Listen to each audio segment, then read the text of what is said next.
In this lesson we're going to look at how to play Black Sabbath's N.I.B, or N.I.B. I'm not entirely sure how you say that, never actually had to say it out loud.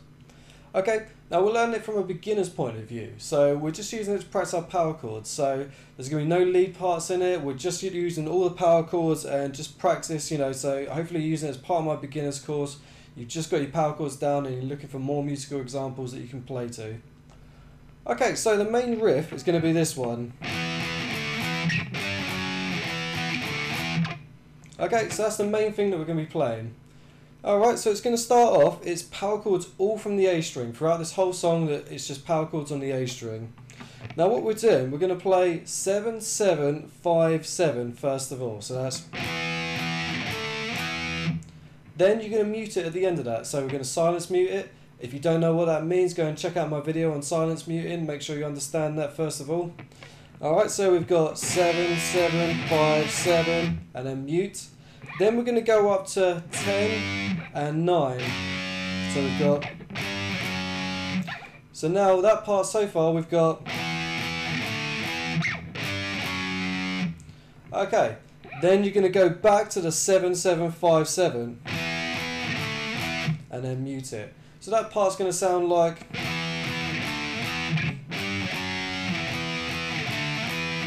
Okay, so that's the main riff. I'll play it a few more times so you can practice playing along to it.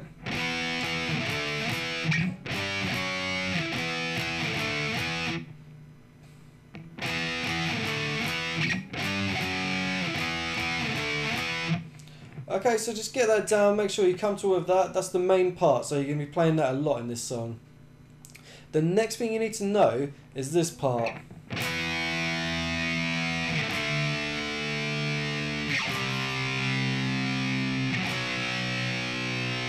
Okay, it's this progression. It's going to happen a lot in the song in various different contexts.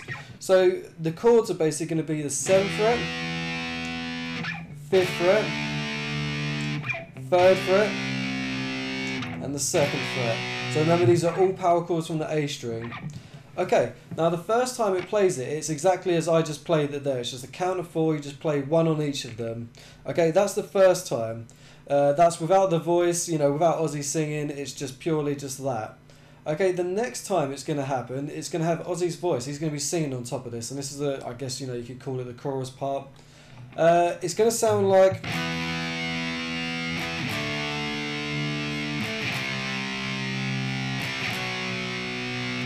Okay, and then it's going to go back around. Now, it's got this thing where, it's quick changes where we're playing 1, 2, 2. We're getting that quick change between the two chords. Now, personally, for beginners, I would just leave that out. Just play it as straight, just 1, 2, 3, 4, 1, 2, 3, 4. And leave out that little jump where we got, that kind of thing where it's... Once you get confident in your power chords, then I'd put it in. Just have a listen to it, or just listen to how I just played it just then. We've got the...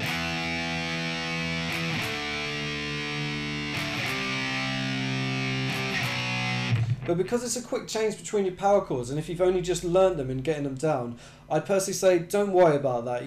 Just practice it like this. We're just going to play 1, 2, 3, 4, 1, 2, 3, 4, 1, 2, 3, 4, 1, 2, 3, 4. Get it down like that so you're confident with that part first, and then if you want to extend it, then put it in afterwards once you're confident with that bit.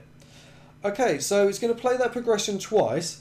And then once it's done that, it's going to play the 3rd fret to 2nd fret twice. So that would be 3, 2, and then 3, 2, and it holds on to that one, I think, for 8, count of 8, I think.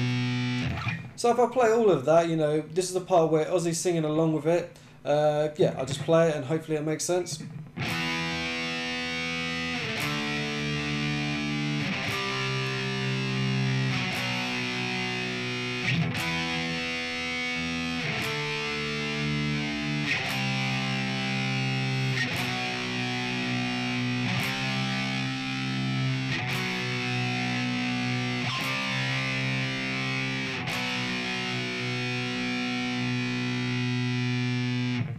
Okay, so that's the part where Ozzy's singing along with it. So practice that, get that down slowly, make sure you're confident with all those power chords and the movement.